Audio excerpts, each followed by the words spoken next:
All right, sports fans, how's everybody out there doing? William Martin coming at you one more time here on YouTube with another edition of the 300 Pounds of Sports Knowledge Podcast.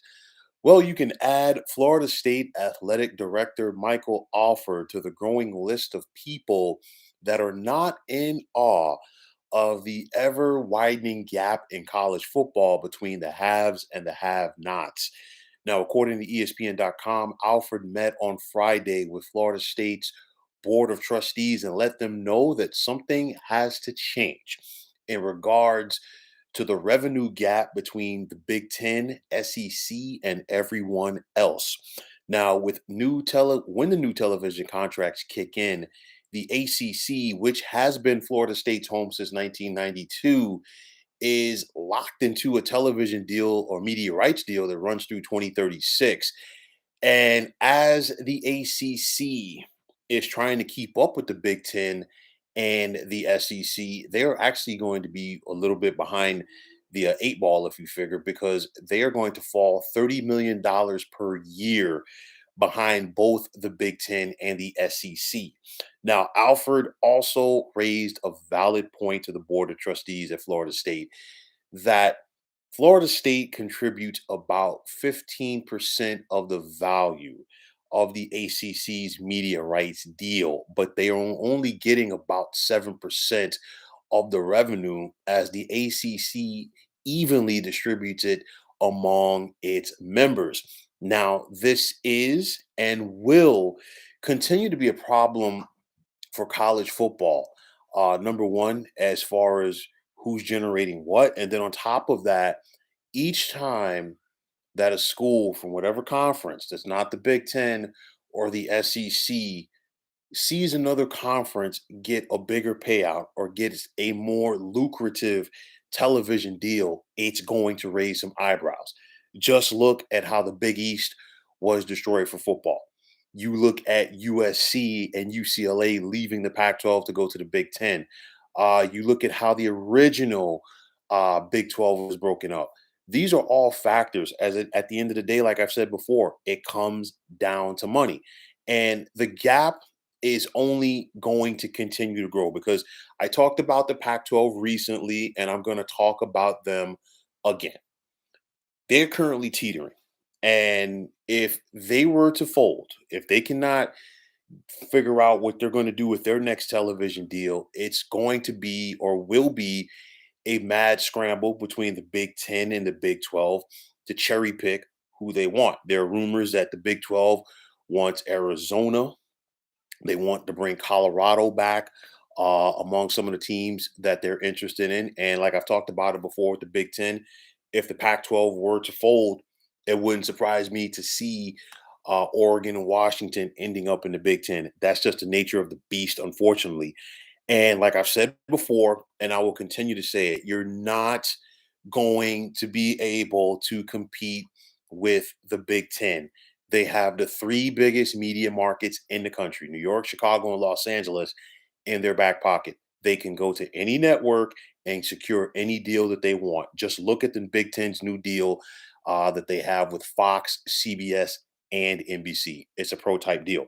That's just the way it is. Also, you're not going to be able to compete with the Big Ten when, aside from those big media markets, they have national brands in their conference. I'm talking about Michigan, Ohio State, Penn State, USC. This is going to be tough to deal with, and it's the same for the SEC. The SEC might not have the media markets overall that the Big Ten has, but they still have Atlanta. They're going to bring in a Texas market soon once the Longhorns join that conference, and then the blue bloods of the sport in the SEC: Georgia, the two-time defending national champions; Alabama, Texas, Oklahoma, just to name a few that we're talking about with the SEC. And again, what the SEC can do, and like I've said it before, and I'll continue to say it, they can basically guarantee you a top 15 matchup every week, at least one. That's something that a lot of other conferences can't boast. And the thing is this: we have to peel back the surface and accept this for what it is. At this point, you got to realize that college football is a de facto professional sport.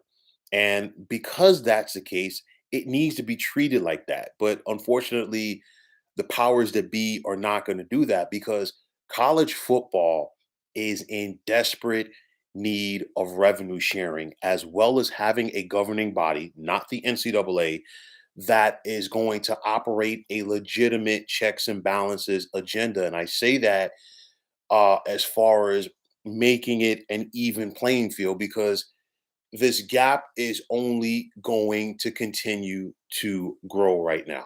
Okay, that's just the nature of the beast. We have cross country conferences.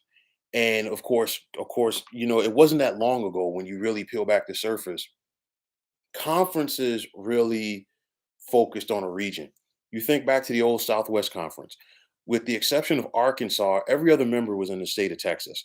The Pac 10 went basically right down the Pacific coast.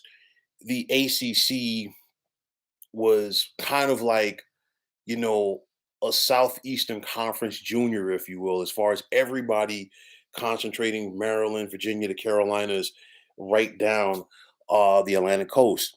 The SEC was the Southeast Conference region. The Big Ten was a Midwest thing. The Big Eight was another Midwest conference. Obviously, a lot of things have changed and they're going to continue to change. And before you know it, before you blink, don't be surprised if we have a 20 team college football conference. It's coming sooner rather than later because every time these TV deals are up, there's going to be teams that are going to be looking for a bigger payday that they cannot get from their current conference. And you're hearing the gripe already from Florida State. I guarantee you, the next time that teams have an opportunity to skate down from the ACC for a bigger payday from like the SEC, don't be surprised if you see Florida State, Miami, and Clemson looking for an out. When it comes to the Pac-12, you can't convince me that Oregon and Washington are going to be committed to that conference long term. I guarantee you at some point they might be looking to go to the Big Ten. You got schools in the Pac 12 that could potentially go to the Big 12 if this thing does indeed blow up. And at the end of the day, it's going to be unfortunate because, again, the halves are going to continue to get bigger. And at some point, you got to ask yourself, when is enough going to be enough? You need a governing body. You need somebody to step in and, and take control. But I doubt that that would ever happen due to the fact that the boosters, at some of these schools have so much power. And it is going to be extremely difficult, if not darn near impossible, to get everybody on the same page for the quote unquote greater good of the sport. There was a time when conferences were all about regions and it was all about bragging rights. And in those days, you had one or two big dogs that ran the roost in that conference, if you will. Now it's all about the equal pay days. And of course, not giving all schools equal pay days, that led to, Dan Beebe, his time once upon a time in the Big 12 running things as their conference commissioner to come to an end because, schools there were not thrilled to see Texas and Oklahoma getting a different and bigger payday from them or more of the lion's share of the money. And because of that, we started to see the defections. Texas A&M going to the SEC, Missouri going to the SEC, Nebraska going to the Big Ten, Colorado going to the Pac-12, and this is a trend that's going to continue. And of course, every time that there is a new contract that's being talked about, you're going to have school presidents that okay, they'll talk, they'll see what they can get, but at the same time, they know that they have an exit strategy to work with as well.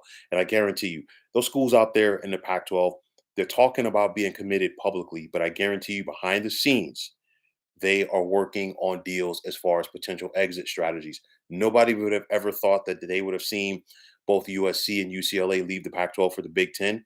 That's because there's always an ace in the hole. So we have to wait and see what is going to continue to happen. For me, it is so tough to see for from the outside looking in to see a conference commissioner have to do his or her respective job because it is so difficult to keep so many people happy. You have a 14 team Big Ten, which is about to be a 16 team Big Ten. You have a 16 team SEC. You have a 14 team ACC. And of course, once you factor in Notre Dame, it's 15. That's 15 different opinions, 16 different opinions, 16 different voices that you have to keep happy, not to mention all of the people that are behind them. At the end of the day, you need a commissioner, somebody to oversee everything, not just for the conference, but for the landscape of the sport. It's something you figure, a guy like Roger Goodell, and I'm not saying that he should come in and take this job. No, but he has to keep 32 voices happy in the National Football League. We've seen it from Rob Manfred in Major League Baseball, of course, Adam Silver in the NBA, Gary Bettman in the NHL. It's not an easy task, but this is what needs to be done for the Pac-12, pardon me, for college football as a whole. I was about to say the Pac-12 because I feel like they could potentially be the next big conference that goes south, but it's one of those where we already have one cross country conference coming in the Big Ten, and if this thing does not get fixed sooner rather than later, we're going to see more. School presidents, ADs, everybody involved, they're always going to continue to chase the money, and as long as they know that they can get a bigger payday, that is going to be where they are. So, hearing what you're hearing from Florida State, I'm not surprised. And at the end of the day, if something does not give at some point, this problem is only going to get worse. And I say it's going to be a problem for the have nots because the haves are going to be fine. But at the end of the day, that line, it used to be a fine line between the haves and the have nots in college football, is continuing to grow. And if you don't get this thing wrapped up sooner rather than later, it could potentially be a bigger problem somewhere down the road. So, folks, that is going to wrap it up. And as always, I want to take this time out to thank you for tuning into the 300 Pounds of Sports Knowledge podcast here on YouTube. I want to take this time out to thank all of you fine folks out there for tuning in. And if you have not already, please feel free to subscribe to this channel. Now, if you're on Twitter, please feel free to follow me at 300 Pounds of Sports. And like I always say, if you follow me, it will be my pleasure to follow you right back. There is also the sports discussion group on Facebook at the Sports Depot 365. Now you can check it out. Drop a line and be a part of one of the better sports debating sites going on social media. So, once again, fine folks, my name is William Martin. I am signing off, saying take care and have yourselves a wonderful day.